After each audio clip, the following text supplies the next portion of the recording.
I was asked to join a 9-ball pool league a few months ago as a newbie. So naturally, I bought a pool table and started down the YouTube rabbit hole of learning pool. Now I stumbled upon a few people using video projection systems to hack their way out of newbiehood, so I had to get one. While this is the first video on this new channel, I'm not new to YouTube. I run Design Course, which is a channel where I teach over 1 million people how to design and code. So in this video, I'm going to answer the question if projection has actually helped me as a beginner, and I'm also going to show you how you can set your own video projection system up without spending a ton of money. So let's get started. So is it worth it?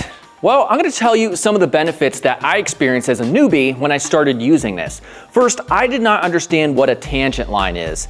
The idea that there's a predictable path that the ball will take when you hit it, depending on where you hit it on the cue ball.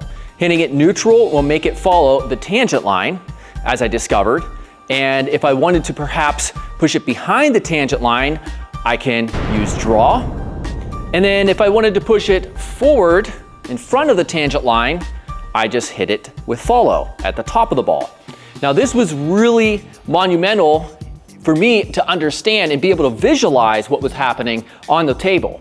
Additionally, I had an issue where I wasn't exactly hitting the cue ball straight. I was not hitting it straight, and I was able to demonstrate that with this little challenge that you see here. I noticed I was kind of kicking the ball to the right every single time the ball would come back to me. So it helped me fix my stroke so that I can actually hit the ball straight, which obviously solves a lot of problems immediately for a beginner. And then it was also just really fun to create different scenarios. And some of these scenarios I actually saw while watching pros play on YouTube. And I would basically just recreate the balls, and I would see if I can also hit the balls exactly like the pros did. Not only is this just a fun, entertaining way to play pool, but it definitely helps you understand ball placement, speed control, all that good stuff. So is it actually worth it? 100%. I say if you can do it, 100% do it. And so obviously the consideration for you is A, you have to have a pool table, B, you have to have a projector, and C, you have to have the software that will actually project this stuff on here. Now the good news about this is I'm creating my own software, which will be available soon, and it will be significantly cheaper than the competition, and it will also be better than the competition, I'm pretty hopeful about.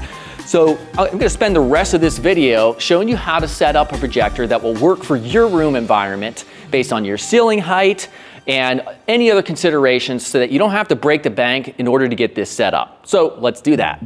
Now here's my setup. I have 16-foot ceilings, but you can still make this work if you have an average ceiling height of 8 or 9 feet. It just means that you'll need a short throw projector. Now I advise mounting directly above the table as opposed to the side because the light distribution will be the most consistent.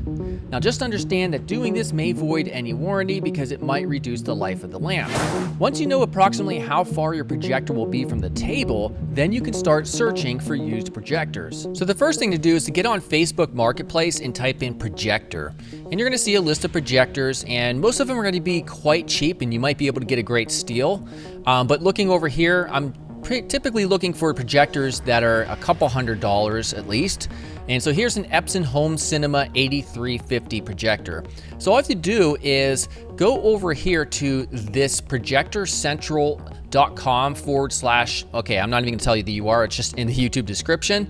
This is a projector search, and it allows you to understand if a projector will work for your intended purposes. So I'm gonna type 8350 right here, and I'm gonna choose the Epson Powerlight, found it.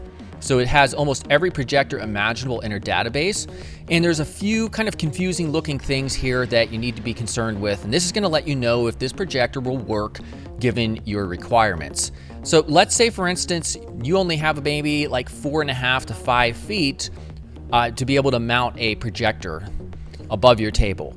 Well, what the first thing you have to do is just take a look at the throw distance in relation to this value right here, the top value, where it says 155 inches.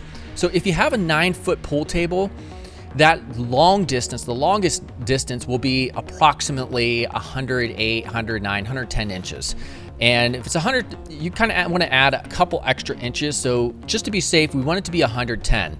So what happens here is if I drag this in, you'll see if we get to around 110, you'll see that the throw distance has to be 16 feet 9 inches. This wouldn't even work for my ceiling. It would simply just be too great of a distance. And so you want to make sure that you can get these two values correct first. And then another thing to look at is going to be the image brightness down here. You want to remain within the green area and to the right. Anything to the left and it may not be bright enough. And so this is all based on lumens. This particular Epson Powerlight Cinema is 2000 lumens, and I would not go less than 2000 lumens. My projector is actually 2000 lumens as well. So let's take a look at another one that I saw here. Here's a BenQ short throw projector for $450, which is pretty cheap. So if I go back and we just type this in, and I'll choose it, and now we take the throw distance and we change it, say, to like 4.5 feet or so. Now it says we're at 67 inches. Oh no, not quite as ideal. So if we wanted to get to, say, 110 inches, we would have to be 7 foot 3 inches from this one. Now let's try one more. And this is going to be a GT 2000 HDR. So let's go ahead and paste that in. We'll click on that one. All right, so if we get closer, we're at 4.5 feet. We get that 109 inches right there. So if we get back to 110 inches, 4 feet 7 inches, the lens needs to be away or so from. Now, by the way, you can go larger because the software will allow you to crop just the pool table. So you can have a larger distance, but you have to make sure down here, your estimated brightness at your intended distance is at least right here, like 18 FL, or to the right. Anywhere to the right will be great. Now, if you visit rack.app, you can enter your email to be notified when my projection software is released. Also, please subscribe up to this brand new YouTube channel, as I will be releasing a lot more videos with this software very shortly. If you have questions, ask away in the comments, and I'll see you soon.